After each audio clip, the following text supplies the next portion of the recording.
Hey Stephen, right, this is the final part. Now, you've gone from being the biggest independent bookmaker on the track. You've sold your pictures and it's turned out you've did it for the right reason. You've got out, apart from the people that owed you money, you've kept Yeah. a nice chance, Yeah. so you're comfortable. Yeah. A lot of people have seen you on a race course with a couple of phones in your hand, Yeah. running up and down the rails, having bets. Why'd you do that? Um, well, not primarily for the money. It was a way of being involved in the market, and more importantly, keeping the brain ticking over.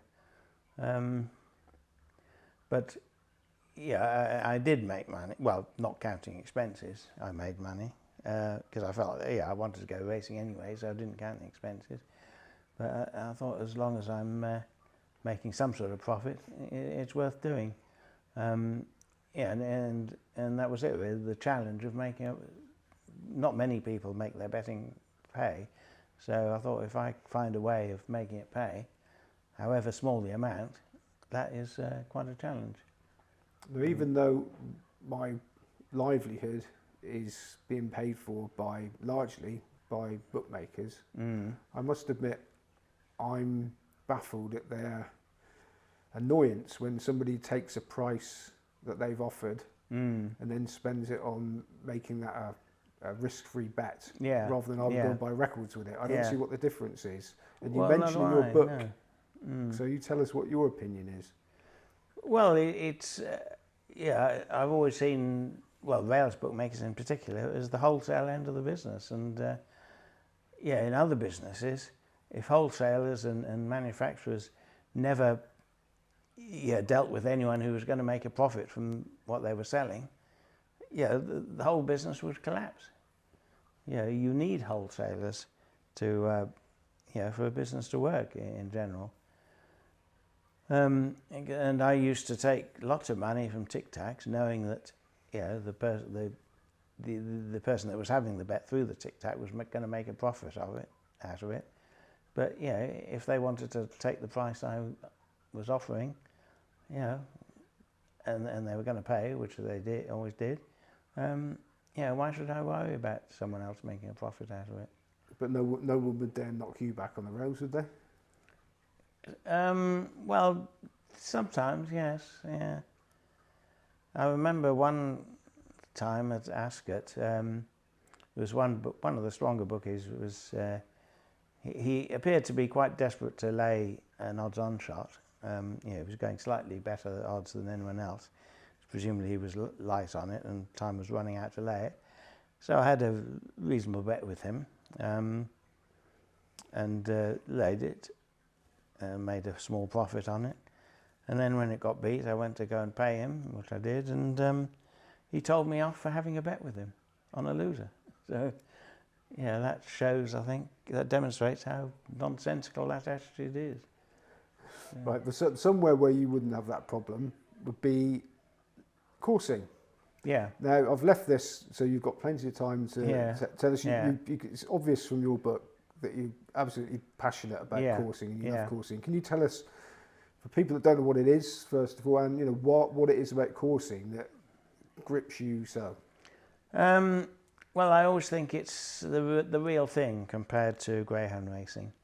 Greyhound racing only is a pure test of speed, whereas coursing is a mixture of tests of speed and agility and stamina, and it's a completely natural sport in open countryside, and that's what struck me when I first went coursing on a day at the North Harts meeting. I walked all day over plough, and we didn't see many hares, but I thought it was great. It was just a natural sport in natural countryside.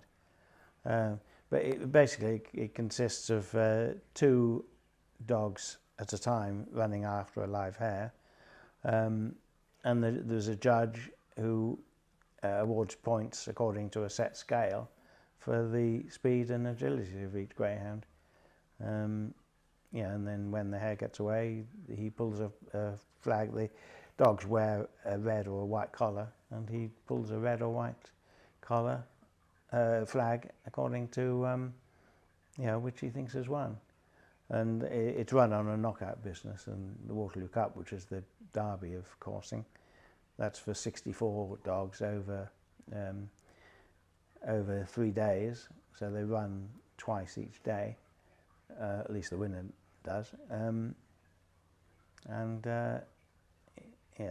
run on a knockout basis until there was just one left.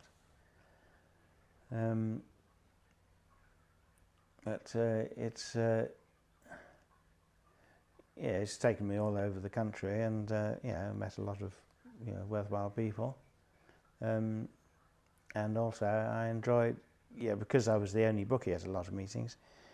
That was the one exception where I had to have an opinion, and there was a lot of satisfaction from following the form, and a lot of interest as well, and there were, I suppose, that was one of the many interesting facets of the sport.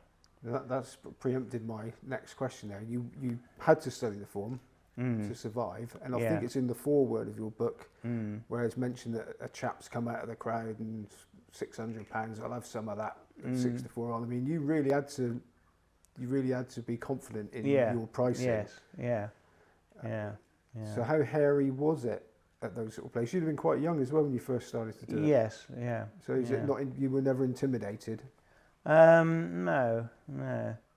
In fact, both my first and last appearances in my own name were at the Waterloo Cup. And there are quite some. You look in the book, there's some photographs, some quite big names from racing that would be that are involved as well. Yes, yeah. But at one time, really before my time, coursing was much bigger sport than it was at the end. And at one time, the winner of the Waterloo Cup would get more prize money than the winner of the Derby, Epsom Derby. Yeah. And it still takes place in Ireland in a... Yes. It's a slightly different form now, is it? Yes, that's park coursing as opposed to open coursing. So it's in an enclosed field where, with an escape at the top that the hare can get through and the dogs can't. Yeah. So that is much more a test of speed rather than agility, although it is a test of stamina as well, because they have to run 2 or 3 times a day. And do you still make a book? Do you go over there as a spectator, or do you take... No, just as a spectator. Okay, now it's been a long time since we've seen that yellow and green board hanging over the rails. Yeah. But we've already mentioned you've been a regular figure on the race course. We've seen you with doing your Arbin thing, and also betting under the Danny McNabb banner at local meetings. Yeah. Is this a sadly now late Danny McNabb? Is this a comeback? No, it's not a comeback. It just keeps me involved and keeps the brain ticking over. I enjoy doing it. So I don't have a share in the book or anything like that. I'm just a minion when I'm there. He doesn't send you for the teas, does he? He doesn't send you to get the tea? Not quite, no. What about how many faces from your old days would you still see? Not very many, no, unfortunately. So Alan Francis the other day, he'd be one of them, wouldn't he? Yeah. I thoroughly enjoyed the book. Recommend it to anybody, especially anyone that was around at the time would resonate with them. How many stories did you originally sort of write or even think about that you decided, well, I don't know, I better not put that in? I don't think there are any really. No, not that I can think of. You haven't saved any up for a part 2? No. So this is the final question, what now? Have you got any sort of plans, ambitions? What are you up to? Are you happily retired gentleman of the turf, or? Well, I don't go racing as much as I used to, and the arbing is no longer viable because there just aren't any bargains anymore. Racing, the markets on the racecourse are so uncompetitive these days. It's a waste of time even looking for bargains. But would you say the margins that they bet to? Would you say they're quite strong? I mean, quite a competitive market. No, they're not nearly as competitive as they used to be. You don't think so? No. Would it depend on what sort of meeting it was and where you went? No, I don't think it does. No, even at Cheltenham, I've you know, looked for bargains and failed to find anything near a bargain. So if you were that young lad setting out on his push bike now, would you be still interested in becoming a racecourse bookmaker? No, I certainly wouldn't recommend anyone to think of that as a career. No. You don't see any innovative ways that you could shake it up a bit like you did? No, not really. I think I think the landscape's completely different nowadays.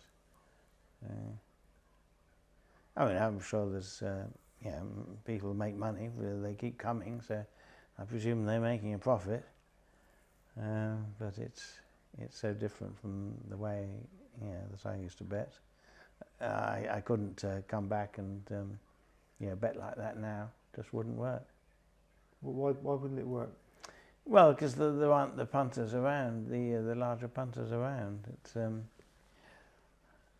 I mean, as I said before, my philosophy was to make a small percentage of a large turnover, and now everyone seems to be wanting to make a large percentage of a small turnover, and it's not really what I want to do. Yeah. Okay, so anybody that wants to see how Stephen used to do it, From Bicycle to Bentley's out now. Yeah. Available from all good bookshops and from you and Rupert on Racecourses for a limited time. Yes. Yeah. And like I said, I can highly recommend it. No, Stephen Little. Yeah.